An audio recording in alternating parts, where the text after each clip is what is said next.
but blessed, for when she tries her best, 'tis then she does her worst, from being overdressed to poisoning her guests. Ambitions are her curse. Okay, this woman again. No, I totally don't remember what word she told to me the last consultation. Yeah, let's focus on this one and see what was her problem. Good day, Mistress Fortescue. I do hope you may help me, Dr. Foreman, for I am mightily afflicted with fever and pain. Yes, I see. Your face is a trifle red in colour. When did your troubles begin? At a dinner party, perchance? Nay, 'twas at a luncheon, the one I gave this day. I sought to play a trick upon my friend, Lady Emma Dyer, and I worry God is punishing me for my japery. And what manner of jape did you play on your friend at this luncheon of yours? Pray, describe the ruse to me. Well, I came upon the idea when I took receipt of a trunk full of exotic goods from the New World. Lovely gifts sent home to me by my gallant husband. Know you of my husband, Captain Henry Fortescue? He is a great friend of Sir Walter Raleigh, of course. I think you have mentioned him once or twice, madam. The trunk contained a parcel of dried fruits, full red in colour they were, and with them a note of warning. On it was writ that these fruits, if not consumed in moderation, can provoke a hot, pricking fever when ingested. Ah, yes. I have read of this fruit in the writings of Spanish explorers. Capsicum Icaramba mequema is the botanical name, I believe. I am well known for serving the most original dishes at my table. Hence my guests were not surprised when I invited them to try my exotic fruit. I served them each a sweet pie containing one of these, capsicum... Icaramba mequema. But I made sure Emma received a pie containing the very largest fruit, and I the very smallest one. I see. You hoped to occasion a fever in your friend while escaping the same fate yourself. And yet this ruse did not succeed, I take it. Nay, it did not, Dr. Foreman. Most of my guests dared only take one bite of their pies before abandoning them, finding themselves unequal to the challenge. But Emma ate hers all up, as did I. I was sure I would be safe, and that she would turn red and begin to perspire most shamefully, but she remained as cool as a cucumber. But you, madam? But I began to feel such pain in my mouth and throat. My face and eyes turned red. Moisture gathered on my brow and bosom, and damp marks appeared on my bodice. I could not conceal it from my guests. 'Twas humiliating. How distressing for you, madam. Let us now seek a solution to this mystery in the stars. What might explain the querent's affliction? Dude, the name in Spanish, just for knowing a little bit, was Ay caramba, quema, something like this, right? Hopefully it's written here. Dude, this name is hilarious, just hilarious. She consumed pepper. That was it. A dry, red thing that gives fever and pain. The throat. It's pepper. She ate some pepper. Lucy passions, no. Bewitched, no. Quinsy, caused by an ambulance of blood flowing in the head and throat. Can occasionally, okay. Not so sure of lusty passions. Condition can no. It's this one. Not so. Since I identified what the problem was, or better, what was the thing that caused the problem, I think it's this one. Don't even need to think a lot more. One moment, madam, while I consult that Spanish book I mentioned earlier. The one recounting travels in the New World. Ah, yes. That is interesting. What is interesting, Dr. Foreman? The stars say you have quinsy, and this book confirms my suspicions as to what provoked it. Madam, 'tis not the larger fruits that occasion pain when consumed. 'Tis the small ones, such as the one you had baked into the pie for yourself. You mean to say the smaller fruits are more dangerous than the larger ones? How strange! Verily, how topsy-turvy. The pain will be gone by the morrow, but in the meantime, you may find relief by washing your mouth out with wine. Burgundy wine? Or will an ordinary claret suffice? Any wine will do, madam. God give ye good even, Mistress Fortescue. Pretty easy, pretty simple.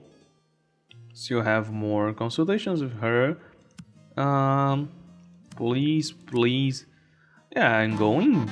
Oh, already got one. That was really unexpected to me. To be really fair, her cases were really simple. So I got two. And okay, I'm pretty done. I think, yeah, I can do with Robert and Emma, probably. So we'll be 4. I'm doomed. There's just no way I can get a lot of recommendation, to be real honest. I mean, I can't get the 8 in order to beat the game or something. Okay, let's see what future holds us. Because I think we are already done. Humphrey Bell, who is this comely youth? Mayhap a little shy, but pleasing to the eye. His eyes, his hair, his shape, the form, forsooth, has he a sweetheart? Pray tell us the truth.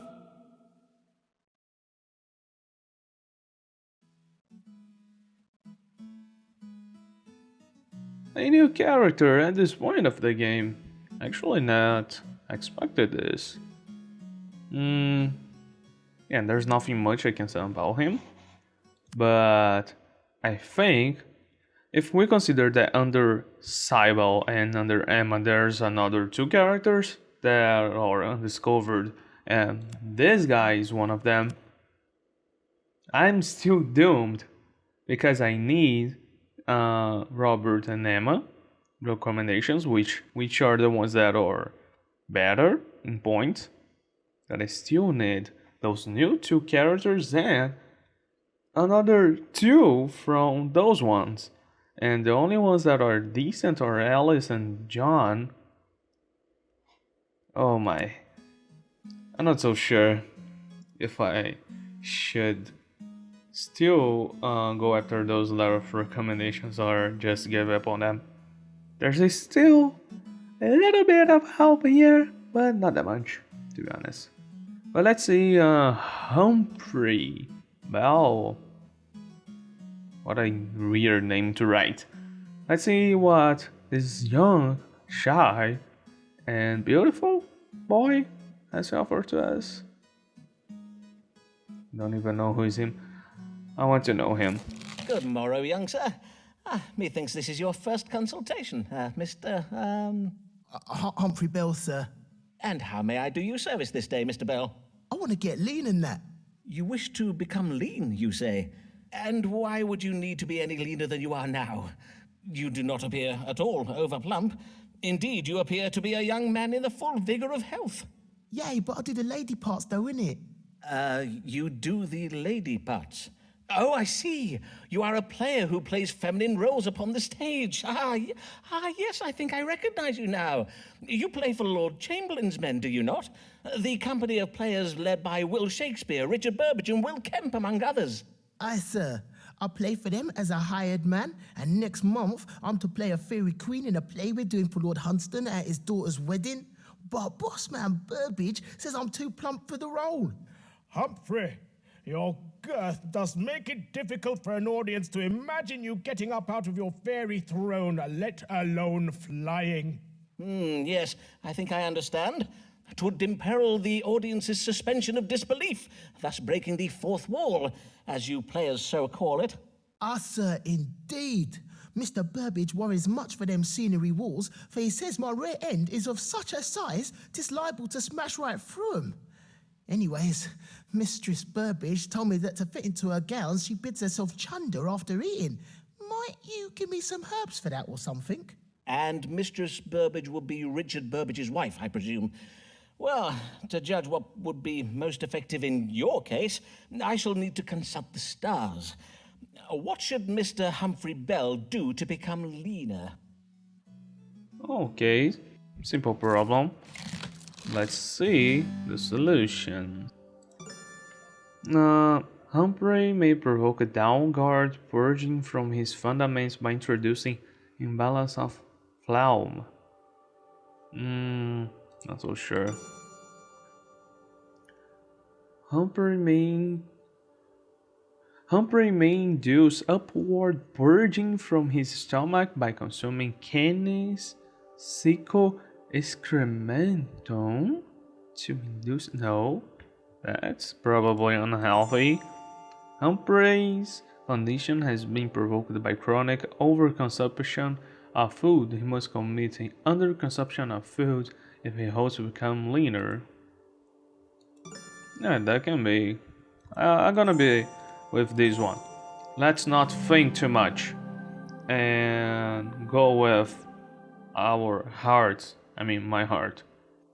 Anyway, don't really see another option. Don't want to think a lot. I don't even know this guy. Let's see how he reacts to my answer. So by that, I can do better readings for him. The solution is quite simple, Mr. Bell. If you would make yourself leaner, you have but to eat less. Why would I need a doctor to tell me that though? I need something to do it quicker than that, urgent like. Know you what I mean? Indeed. Sadly, I am familiar with the tendency of the young folk of this day to seek quick, easy fixes to their problems. What about Mistress Burbage and her chundering though? Can I not have what she is taking? Well, there are ways to induce imbalances in your body to purge itself, but doing so is not at all healthsome. For instance, I might have told you of the dangerous practice of taking goodly quantities of prunes and rhubarb to purge from the fundament, but that would have been negligent of me, for as a physician I cannot endorse... Prunes and rhubarb? So I just eat them things? Easy. Thank you, Doctor. Give you a good day. Hold, sir. I'd strongly advise against such a... Okay, now I know things about him. He's a little bit too young, I would say, once things quickly. Yeah, someday he will understand things. Probably quicker as even I can expect, since his consultation today was like this way.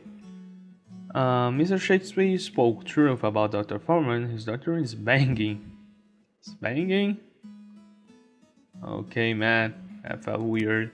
So I have a lot of consultations with him and see how things goes. Favored is Essex and close to the crown. Nobles like him do fare more than down. His family's too grand to jail, too rich to jail. But if Essex disobeys the Queen, she'll put him in the ground. Okay, I need to be careful about him if I really want to have those recommendation letters. I hope that things went well.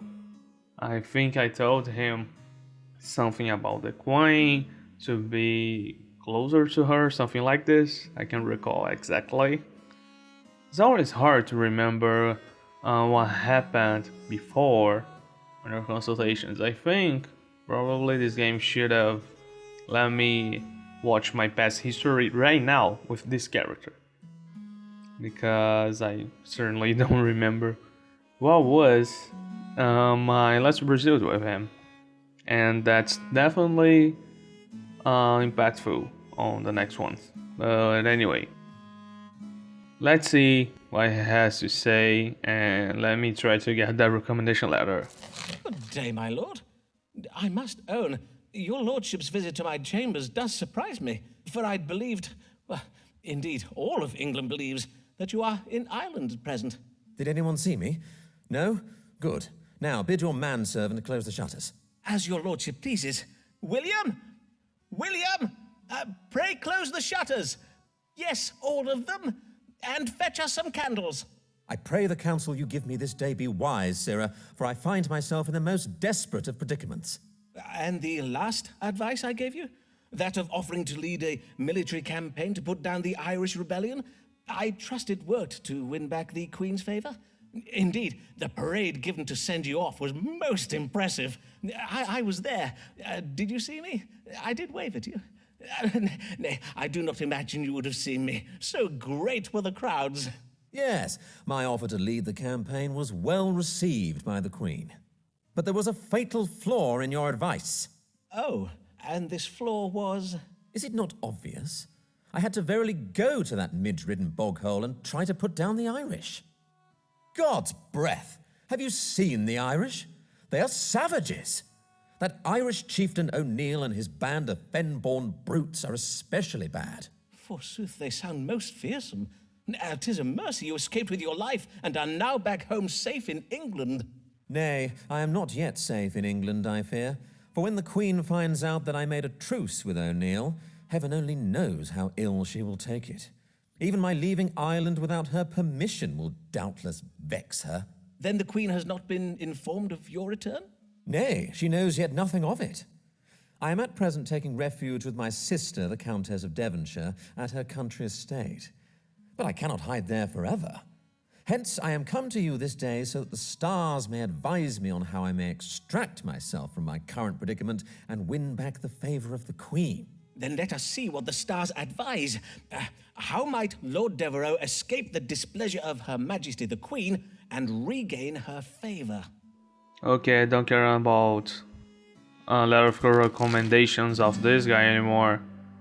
How can you do this? It's like choose an option that favors you and not doing it. You had just to do it. Like, if you wanted to have what you want to have. I hate him. Now, Robert Robert, I can't pronounce his surname. Robert must use his best asset to ward off the Queen's anger. No way that his magnificent body. God will help Robert if he appeals to the Queen's vanity and exercises patience. Robert may revive his hopes for a brilliant career. All is not lost. Okay. Robert must contrive a way to make the Queen see his disobedience with the context of her personal relationship rather than as an act of disloyalty to the crown. Alright. Robert imperiled his legacy with his tendency towards confused optimism. Robert risks being subject to the violence of law. Robert may reverse the political situation back to his advantage by having the Queen look upon him as a son she never had. Okay, this one is totally crazy. Using his body to convince the Queen? That certainly won't help. This one is way more optimistic and easier, but probably it will fail. But this one seems more logical. I'm gonna go with this one. He will probably don't like this option, but I think it's the best one. The second one is totally crazy. There's a line of options with him that is like, hey, make out with the Queen. That's the right option. If I was like just playing for laughs, I would definitely pick this one.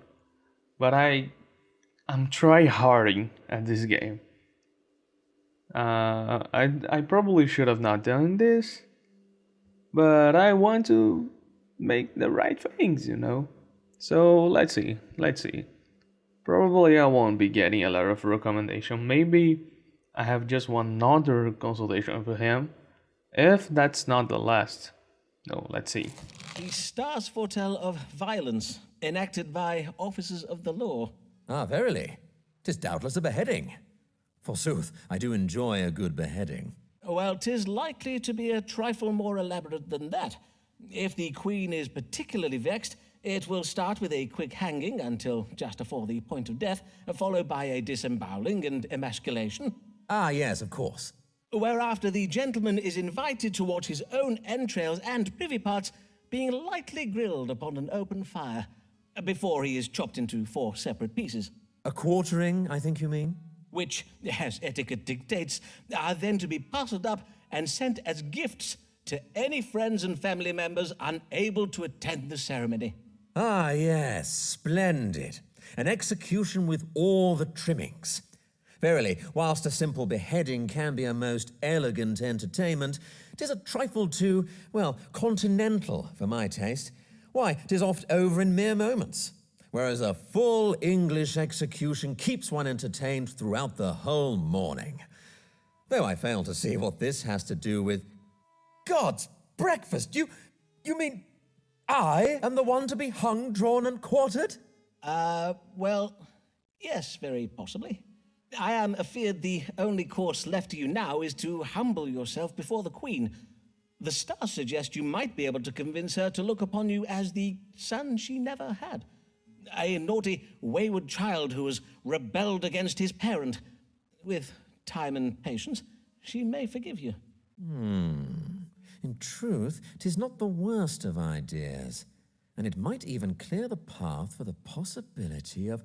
Yes, methinks this plan may serve me very well. Okay, I think this went really well. Just don't know what is going through this guy's mind right now, because he certainly think on something else and he will like blame me for it. Oh, only one consultation left, thank God, and the letter of recommendation is right there. Methinks I shall find Her Majesty alone if I slip into the palace morning, surprise her in the bedchamber. I knew he was planning something. Oh, just do it. Whatever you want, man. Just don't blame me, okay?